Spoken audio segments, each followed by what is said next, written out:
be here, and thank you so much for taking the time to tune into my channel today.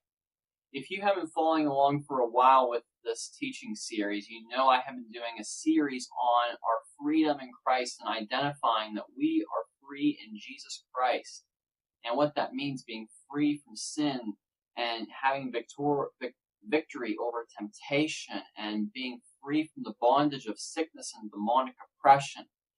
And I want to wrap this up with an encouraging but short message for everybody that is a believer in Christ. And before I go any further, let me open up in a word of prayer. Heavenly Father, we thank you for this opportunity to get into your word and to study your word, Lord Jesus. I thank you, Lord, that everybody watching us, Lord, that you open the eyes of their understanding, Lord, to see this truth, Lord Jesus. We thank you, Lord Jesus, for everything you have provided for us, Lord Jesus. We thank you, Lord, that you are our rock, our firm foundation, and we are established upon you, Lord Jesus. I pray, Lord, this teaching will bring forth much good fruit for your kingdom and for your glory. In your name we pray. Amen. When someone truly recognizes and lives out their freedom in Jesus Christ, they will become a rejoiceful, joyful type of person. A person with all the fruits of the Spirit that we read about. I've done a series on that a while back. But, Christians should not be miserable people. They should not be depressed. They should not be, constantly complaining about everything that's going wrong. We should always be rejoiceful. And I know that type of mindset is easier said than done. I'm not perfect with that either. But this is something I believe we are all called to grow in, especially for the day and age we are living in. We need to grow in this. We need to walk in this. Christians should be thankful. They should be grateful for everything God has given them, and, not just natural things, but also for our eternity, our eternal salvation through Jesus Christ. I want to read to you out of Psalms chapter 33, verses 1 through 6, out of the King James. It says, "Rejoice in the Lord, O ye righteous, for praise is comely for the upright. Praise the Lord with harp, sing unto him with psaltery and an instrument of 10 strings. Sing unto him a new song, play skillfully with a loud noise. For the word of the Lord is right, and all his works are done in truth." Verse 5, "He loves righteousness and judgment. The earth is full of the goodness of the Lord. By the word of the Lord were the heavens made, and all the hosts of them by the breath of his mouth." So powerful here. In Jesus Christ, we are righteous. Not through our own ability, but through what he has provided for us. And as a result of that, we should be rejoicing constantly. What does it tell us in the book of James? Rejoice always. Always rejoice in temptation and rejoice in tribulation. So many Christians, when tests and trials come their way, they often focus on the problem rather than, as the song says it, the way maker. Jesus is our way maker. We shouldn't be problem focused, we should be solution focused. If you're dealing with a struggle in your life, whether it's addiction to some sort of sinful habit or if it's a sickness or a mindset, whatever it is, don't focus your energy and your thoughts on the problem. Set your mind on things above. Set your mind on the things of God. Get into praising God. If we would, instead of spending time complaining and, groaning and mumbling, if we would take that time and put it towards praising God, we would have such a drastic attitude shift in our lives.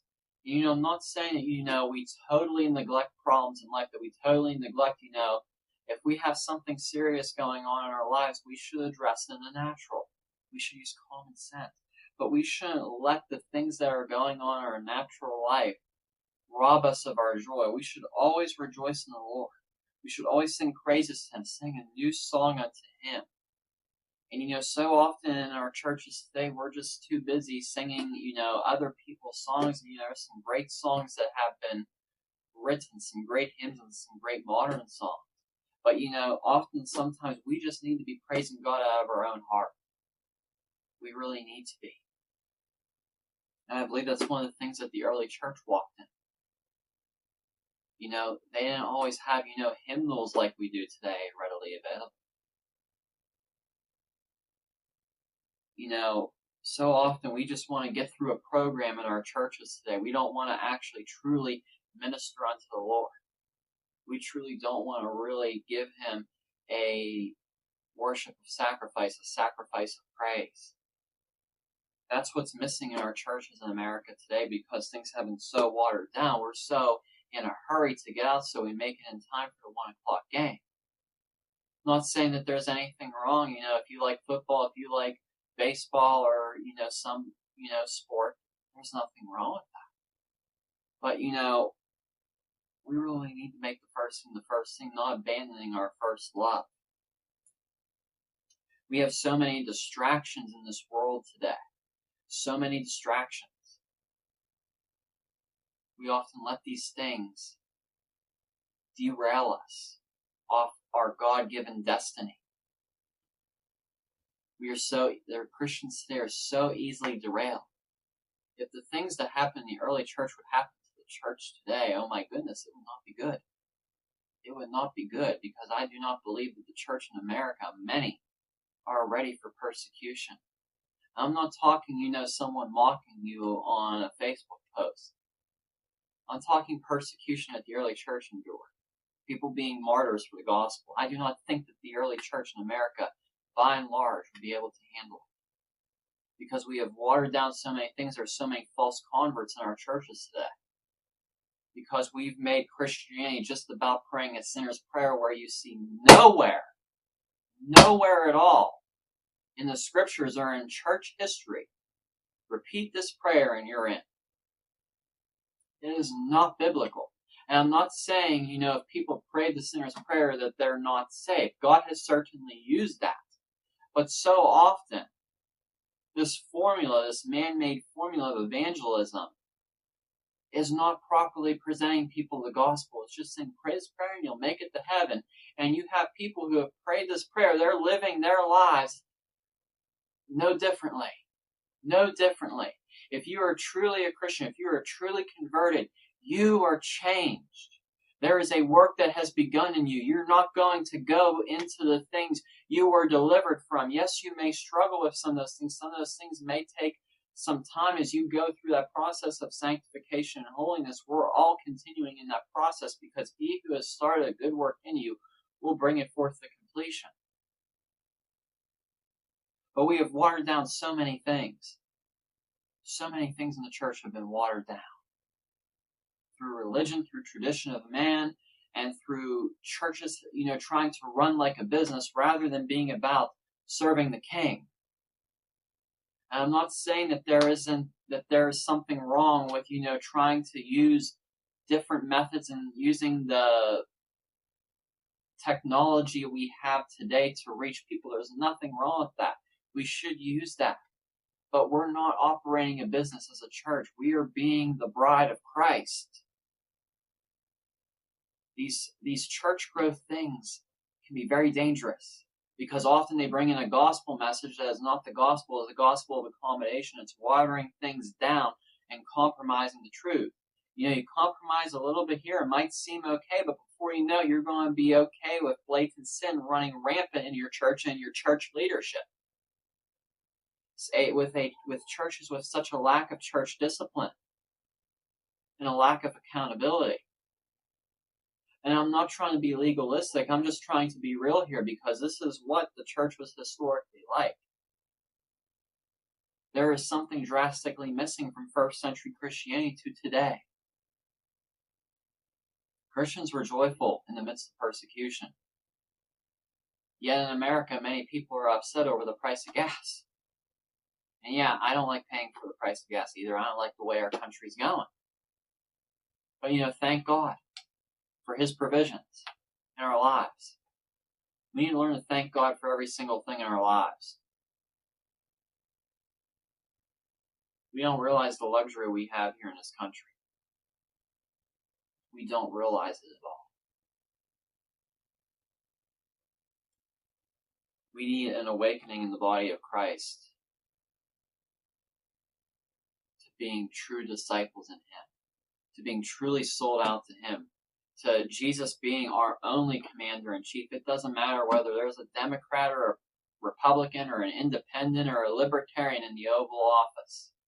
They are not the church's commander-in-chief. Jesus Christ is our commander-in-chief, and he is every believer's commander-in-chief. It doesn't matter what law that they try to pass.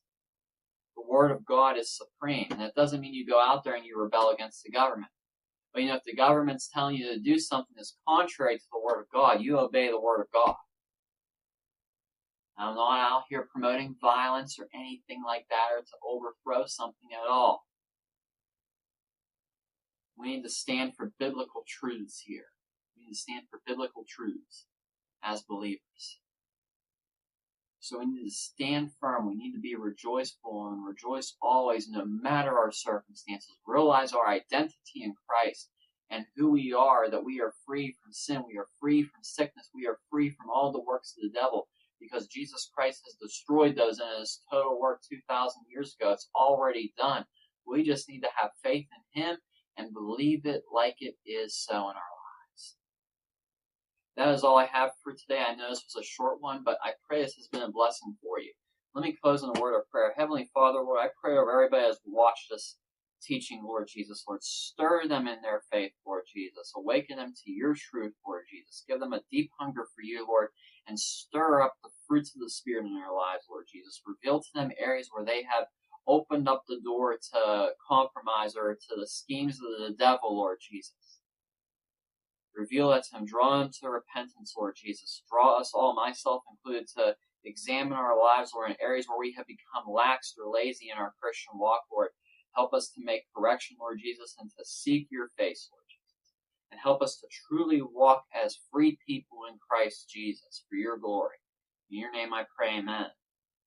God bless you and have a great week. Thank you for tuning in, and be sure to subscribe down below. Okay, and if you would like to learn more about me and check out my other teachings as well as blog posts, you can go to my website, steadfast-etm.com. I post on there regularly, and you can also subscribe to a newsletter. There is a page there to look at missionaries I would encourage you to donate to as well as other links to other teachers of the Word of God that I personally follow myself, and I would encourage you to follow as well. And there's some other resources on there for Christian living and studying the Word of God. Additionally, I have a devotional available on the fruits of the Spirit. The print version is currently $7 and the ebook version is $2. I highly encourage you to check that out. It is a very fundamental teaching, and it's very easily laid out for you to understand and apply to your life. Also, I would like to encourage you to pray for CMI Global. I'm a part of that ministry fellowship there. I'm credentialed through them, and CMI Global is a ministry fellowship that helps equip and establish and strengthen the local church. So please join me in praying for leadership as well as provision and blessing for all the other ministers and churches within CMI Global. And the website cmiglobal.info is available for more information, or if you would like to donate to them. I'd also like to talk to you about the School of Discipleship through endurehardship.org/SOD, which is where you can check it out. I attended this program, and I'll be a graduate of this two-year program as of May, at the end of May 2023. If you are looking for sound Christian teaching and discipleship, I highly encourage you to check this program. You can do it from anywhere. They do weekly Zoom meetings for you if you enroll, and the teachings are awesome.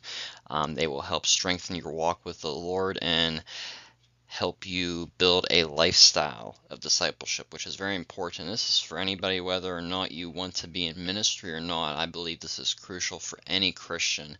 There is just so much given in this school here. It has touched my life, and I know it has touched others, and it's led by Dr. J.P. Price. You can find out more about this school here. I'd highly encourage you to check it out. It's very affordable, very reasonable. Again, I would highly encourage you to check this out, and I'm sure it will be a blessing for you as well and share it with others. You might know somebody that wants to go through discipleship or go through some training to be better prepared for ministry. This is the place to do it at, and Dr. J.P. Price and the other instructors with this program do a very good job of pouring into all the students. I know it has helped me, and I trust it will also help others and be a blessing to others, and God is definitely using this program here.